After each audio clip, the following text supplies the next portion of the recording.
Hey, what up, guys? It's Kool-Aid, and I apologize I did not get anything uploaded this entire weekend. Very busy weekend for me, had a lot going on. I did, however, find time to manage and sit on my headset, basically snap the piece that goes over my head in half. That the same headset that I do use to record. I just use the mic on my headset, and it's the same headset that you're listening to me talking to now.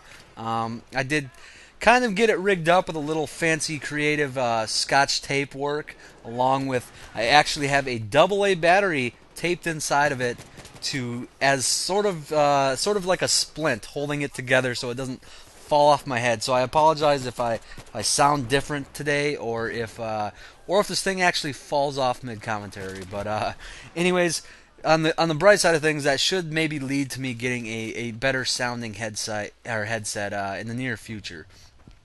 But anyways, to get on topic a little bit, last week I was feeling a little bit bored, which seems to happen a little more frequently. Understandable when I've basically been playing the same game for almost a year now. Yes, it's been almost a year that Battlefield 3 has been out. That seems pretty hard to believe, and the fact that I still play it this much is, I don't know if it's ridiculous or what. It's I don't know if it says that Battlefield 3 is a good game or if I'm just weirdo or something. I don't know. But anyways, I was feeling a little bit bored and decided to play some pistol only rounds. Well, that pistol only round or two turned into about 4 straight days of nothing but pistol only. Over that time period, I managed to rack up about 700 straight kills. Obviously, some knife, some grenade, and some defib kills mixed in there, but for the most part, it was pistol only. And I've talked about this before a little bit. How when I go from pistol only to back to a full arsenal of weapons, I feel really good, and I feel like I'm really confident can have a good game. And I've never really thought about it too much. I've always just kind of gone with the idea that going from any lesser weapon to a superior weapon is automatically going to make you just feel better for the next couple of games. Well, after playing 4 straight days of this and progressively getting better and better at just playing nothing but pistol only matches, I kind of thought about it a little bit more, and I think there's a little more to it than that, and that's specifically what I want to talk about today. And I've never gone out and played this game or done anything in this game with the sole intention of simply practicing or trying to get better at something else. When I do these pistol only matches, it's strictly to have fun. And since I don't play competition or anything like that, it helps me actually get a little bit better of a challenge than I don't want to put anybody down, but a lot of these public games are just not a lot of good players a lot of the time, or most of the time. So when I am playing in some of these matches, I do like to challenge myself. And after doing this, I've noticed that at the same time, I think this can help you improve your overall game, and I will go into this more. First off, let me say, when it comes to which handgun to choose for pistol only, if you're really just trying to do well, any pistol will work. However, I would say the 1911 I would recommend because it is kind of in between all the other handguns. It's not really good and it's not bad. When it comes to regular play with primary, I think the pistols have a really, really nice balance. But for pistol only matches, I think there's definite advantages in using something like the 44 mag or the Rex or even the G18 or the 93R. It's just the simple fact that you can get the 2-hit kills very easy with the 44 mag and the Rex. They give you a definite advantage in pistol only matches over something like the high capacity pistols. Now, like I said, when it comes to not playing pistol only rounds, I think there is a really good balance. I think Dice did a nice job with that.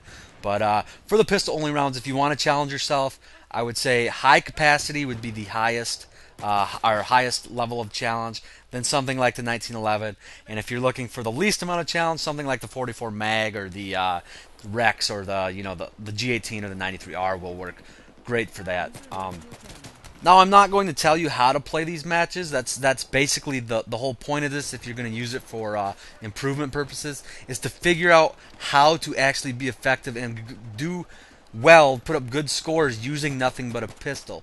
Obviously, you're going to want to get used to your gun a little bit. That's going to be part of the difference. But I think the biggest thing here is, and this is what I'm getting at, is that to do well in these pistol-only rounds, you're going to have to utilize every other skill in the game, every other skill that makes somebody good at playing a first-person shooter.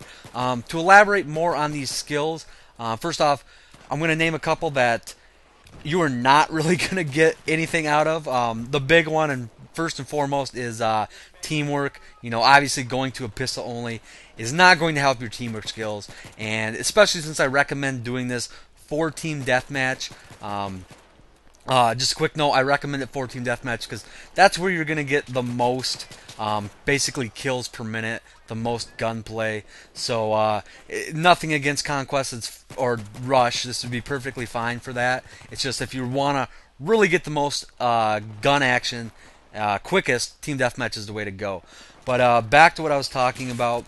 Doing this is not going to help your teamwork skills or teamwork play or squad skills or anything like that. It's not going to help you any more than any other weapon, obviously. And to a lesser extent, the other one I don't want to talk about is accuracy. Now, you are going to have to be accurate when you play pistol-only matches. You're actually going to have to be very accurate if you want to do successful. But I don't think that really translates to many other guns. If it might translate well to a designated marksman rifle like the M417 or an SVD, but going from this pistol-only match to something like an AEK or basically any other fully automatic weapon, it's just not going to translate that well.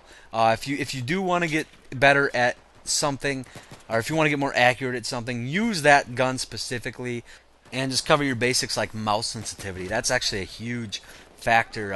Finding that perfect mouse sensitivity that fits you really well can really make your accuracy step up a little bit. But anyways, I want to talk about a few of the things that I think you will be forced to step up your game a little bit in these pistol-only matches that will translate over to your actual matches where you use actual primary weapons. The first thing I want to talk about is map knowledge. Using a pistol only is going to force you to get what I like to call freebie kills. Basically, using flank routes, getting behind enemies, knowing where enemies are not necessarily going to spawn, but knowing where they're going to be. Because so many kills in Battlefield 3 are those freebie kills, and the more of them you get, the better your score is going to be, and the overall success you're going to have. I've often said it doesn't matter what weapon you're using if you're shooting somebody that doesn't know you're there. So that's one major thing. Also, I think just your movements when you actually get in gun battles. Using a pistol only, you're not going to be able to win. You're not going to be able to count on the gun doing the work for you. You're going to have to get a little more creative, find cover a little bit more, use strafing more, stuff like that. Even get a little more crazy bunny hopping, do random shit that's gonna throw your opponent off, and I think that can translate over into your actual game as well. Just overall being more creative with your movement. There's other small areas that this is going to help you. Pretty much by putting yourself at a disadvantage gun-wise, it's going to force you to step up every aspect of your game. And this might not help you necessarily get better or anything like that. But for me, it actually just kind of keeps me sharp. If I were to do this once a week for a night, I do really think it would help me stay on top of my game. But if not anything else, do this just for fun. It is a lot of fun. I've said that plenty of times. I love doing these pistol-only matches. And yeah, that's pretty much it. Have fun, challenge yourself. That's all I got for you guys. As always, thanks for watching, and I'll talk to you guys later.